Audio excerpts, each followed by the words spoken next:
Última tópica hoje, prometo.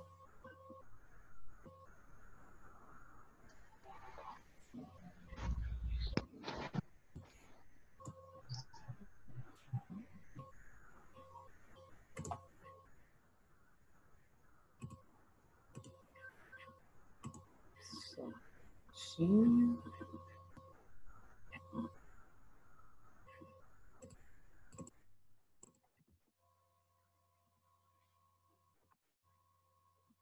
Será que todo mundo está entrando? Tá.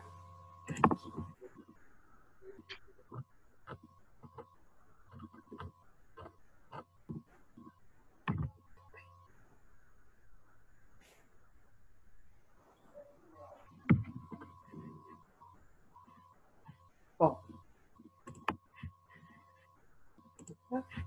Perfeito. Bom, meninas, eu estava dizendo para vocês da fábula do La Fontaine. Então, essa raposa, ela se depara com uma linda videira, onde tinham lindíssimas uvas. E aí, numa dessas, Deixa com a mamãe. Magnífica. Não, esses deixa. Tinha uma muito magnífica. Ó, leva pro dentro. Então, nessas que ela escolhe a mais bonito cacho de uva que tinha. Então, o que ela faz, né? Ela fala que maravilhosa aquelas uvas suculentas. Só que aí que estava no alto. E ela tenta de diversas formas, e não consegue. Até que chega um ponto que ela olha e fala assim: não queria mesmo, não estavam maduras. Então, assim, ela não consegue admitir que gostaria, desejava que aquelas uvas, só que não ia ela que não estava conseguindo pegar. Então, o que ela faz? Ela deprecia o seu desejo e mostra assim: não tem sentido eu perder o tempo tentando pegar essa uva. Por quê? Porque ela não está madura. Vira e mexe acontece isso no nosso dia a dia. Vira e mexe, tem várias dessas situações em que a pessoa, aquela famosa frase, quem desdenha quer comprar, porque você vê que em excesso desdém, então tem alguma coisa equivocada. E é exatamente isso. O ego procura afastar o real desejo e colocar alguma atitude ou vontade oposta no caminho. Tá? Onde acontece isso de uma forma delicada é que eu não queria falar agora, mas dá para vocês lerem aqui, né? Ó. Dizem que essa superproteção, na verdade, esconde em algum momento um processo de rejeição inconsciente. Tá? Entendam, proteção é uma coisa, superproteção é outra. Tudo bem, pessoal? Sim, sim, Pro. Eu não vou usar, não vou detalhar muito isso, mas é isso que acontece. Então, na verdade, é uma forma muito nociva depois, né? Para meio que tentar tirar a culpa por em algum momento ter rejeitado. Então, há uma super proteção. Então, aí a gente entende que há uma culpa muito grande. E aí, por isso, tenta super proteger para acreditar que vai dar certo. E aí é que acontecem muitas coisas ruins, inclusive para a criança, tá? Porque ela não consegue desenvolvendo a sua autonomia. Ela vai, muitas vezes, não vai querer crescer. Isso é muito ruim. Tem acontecido bastante, tá? Mas é só para vocês entenderem alguns mecanismos, não vou adentrar. Regressão. O que é a regressão? Regressão é quando... Ai, meu Deus. Deixa eu ver se eu consigo falar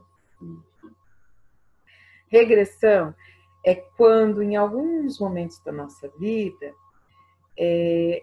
a gente está tendo alguma dificuldade, né, de aceitar aquela mudança. Então, geralmente, quando há essa fase infantil, da segunda infância para a terceira infância, vocês vão me entender, ela acontece no início do período escolar, sabe?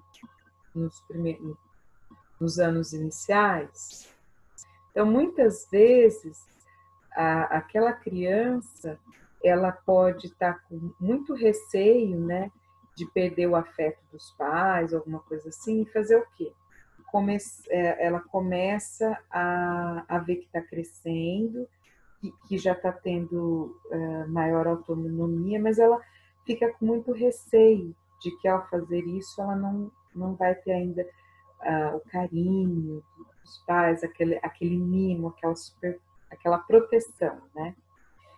E aí ela passa, por exemplo, a voltar a ter enurese noturna, que é o famoso xixi na cama. Então, essa criança entrou num processo de regressão. Por quê? Ela está com medo de crescer. Tá? Então, vocês vão se deparar bastante com algumas situações assim. Tá? E aonde acontece isso mais? Vou contar cenas esdrúxulas. Vocês sabem, assim, casais que no meio público, em quatro paredes, não nos cabe. Esse meio público fica assim, ai, tututinha, ai, fofoquinha. Vocês já viram casais assim? Que fica uma coisa assim, muito caricata, não pela intimidade, mas pela forma de tratamento quase que infantil. Como Sim. se parecesse... Hã? Já presenciei, sim. Sim, situações onde você vê, não é um afeto que tem uma certa intimidade, mas fica tão caracterizado que praticamente é pai do outro, da outra, sabe, assim, como se houvesse ali uma certa, fizesse um papel quase de criança.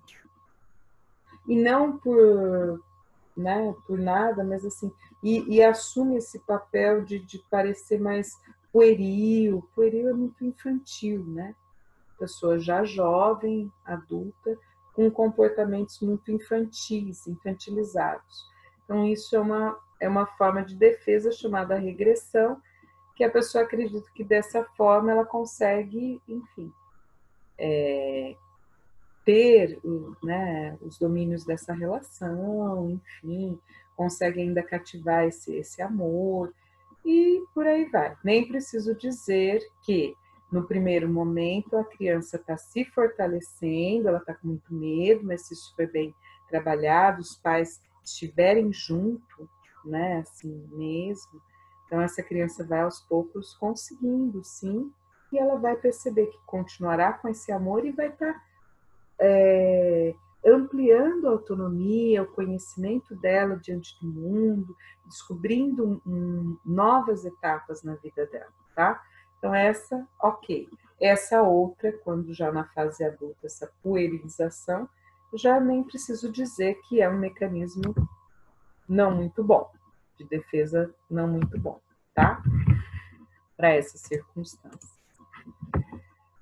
Projeção, pessoal, vocês já ouviram falar um pouquinho desse tema, está projetando e tal? Pois é, projeção é quando eu pego os meus sentimentos, pensamentos, desejos, conflitos e coloco na outra pessoa. Aí eu falo assim, a Gabi é que faz isso aqui, isso me irrita porque a Gabi faz isso. Na verdade, é um exemplo, tá, gente? Na verdade, o que é isso? Eu estou pegando um incômodo muito grande meu, com as minhas questões, e estou fazendo o quê? O outro é meu espelho. Quem que eu estou vendo quando eu olho para esse outro? Nós mesmos. A mim mesma, exatamente. A mim mesma. Então, não é a outra pessoa. eu estou, aquilo, sabe quando é aquele incômodo muito grande mesmo? Pois é porque a gente muitas vezes identifica algumas coisas que a gente não gosta em nós, naquela outra pessoa. Não que a outra pessoa não tenha, mas por que a gente está tão incomodado? É da outra pessoa. Não nos cabe, certo? E por que a gente precisa falar disso? É da outra pessoa. Por que a gente fala disso? Porque há um mecanismo de defesa que a gente está projetando, porque a gente está olhando se meio que vem um start aí que, nossa, eu faço muitas vezes isso. Só que é intolerável, e aí a gente projeta. E muitas vezes aponta a outra pessoa, porque a gente não consegue parar e nos apontarmos para que a gente mude também, né? Então fica só como uma dica. Isso se chama projeção. Então, projetar é quando eu pego os meus conteúdos inconscientes, meus conflitos, enfim, os meus sentimentos e coloco na outra pessoa, tá? Negação. Negação é quando eu realmente vou evitar esses fatos. Eu não consigo aceitar, né? E aí eu nego. E realmente parece que não fez sentido naquele momento. Então, como um exemplo, uma notícia de um...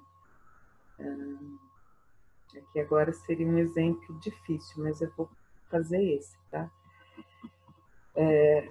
A notícia de um falecimento e eu continuar com a aula com vocês como se nada tivesse acontecendo. O que é isso?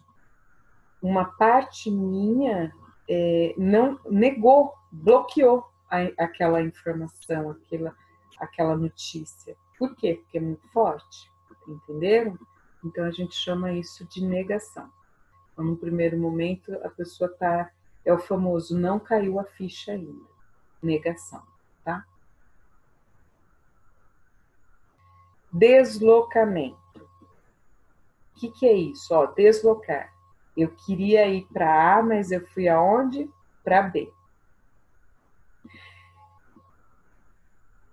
De alguma forma, ao invés de eu investir naquilo que eu realmente queria, aonde eu invisto? Numa outra coisa.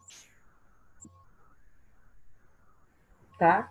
O que eu queria era aquilo mesmo, que era A.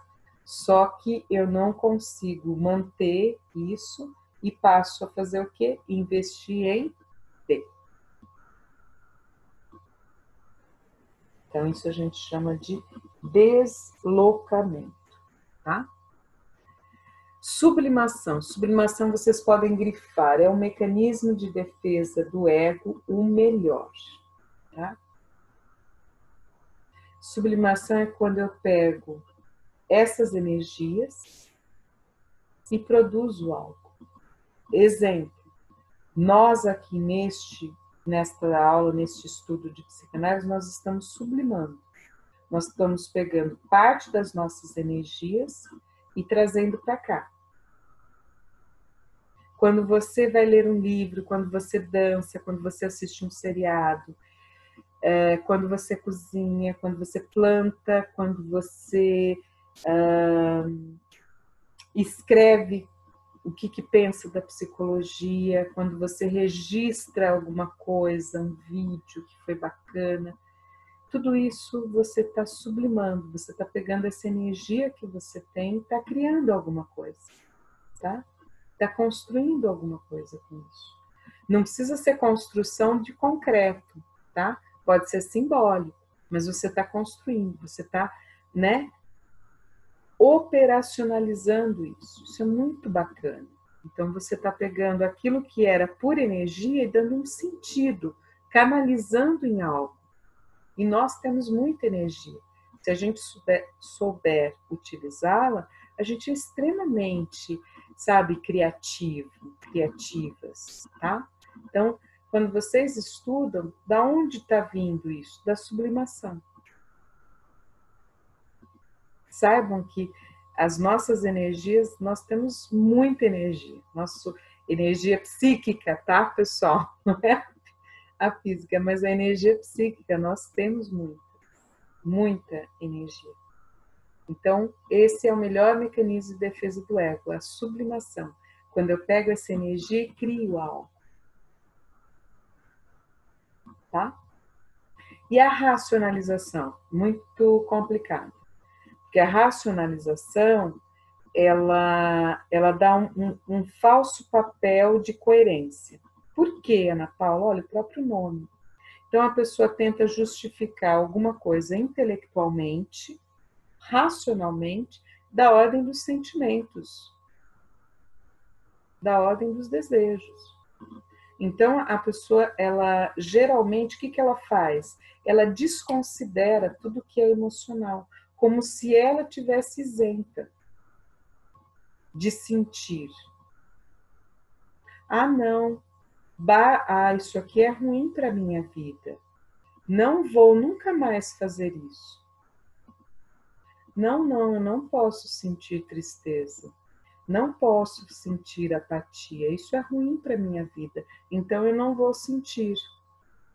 Gente, se raciocinar, não ficar triste, funcionasse, não precisava ter profissionais da área da saúde mental, né? Não precisava ter psicólogo. Só que aí que está. Estas pessoas, elas criam toda uma argumentação intelectiva como se elas estivessem descrevendo, por exemplo, quais são os compêndios para você ter uma argumentação lógica. Quando, na verdade, o que elas precisam? Dizer que os sentimentos, muitas vezes, tiram elas do controle. Elas não conseguem admitir. Elas acham que sentir é menos, entendeu? E muitas vezes elas sentem, são arrebatadas por isso e ficam com cara de paisagem, por dentro está um vulcão em erupção, aquilo está conflituoso, está difícil, só que a pessoa fica impassível, achando que raciocinando ela dá conta de tudo. Então, a racionalização. Eu pego e tento dar um sentido lógico para o meu sentimento. Eu estou sentindo e ponto. Eu preciso aprender a vivenciar isso e diminuir a força ruim que isso tem em mim. E não raciocinar, e não posso mais sentir isso. Não quero mais sentir ansiedade. Não quero mais sentir ansiedade. Gente, se resolvesse ficar assim, raciocinando que não é bom sentir aquilo, se resolvesse, não teríamos tantas pessoas no mundo com transtornos de ansiedade. E está crescendo cada vez mais o número. Porque tem muita gente que acredita na crença de que razão controla a emoção. E todo mundo sabe que não é assim. Tem coisas que fogem ao controle. Que talvez a melhor estratégia é me deparar com isso e aprender a lidar com esse sentimento, porque aí sim eu saberei como lidar com ele, e não raciocinar que, eu não posso fazer isso porque eu vou ficar ansiosa. Tá, você pode até pensar, mas não será o seu pensamento que vai dar conta de você não sentir isso. Tudo bem? Deixa eu conversar aqui com vocês.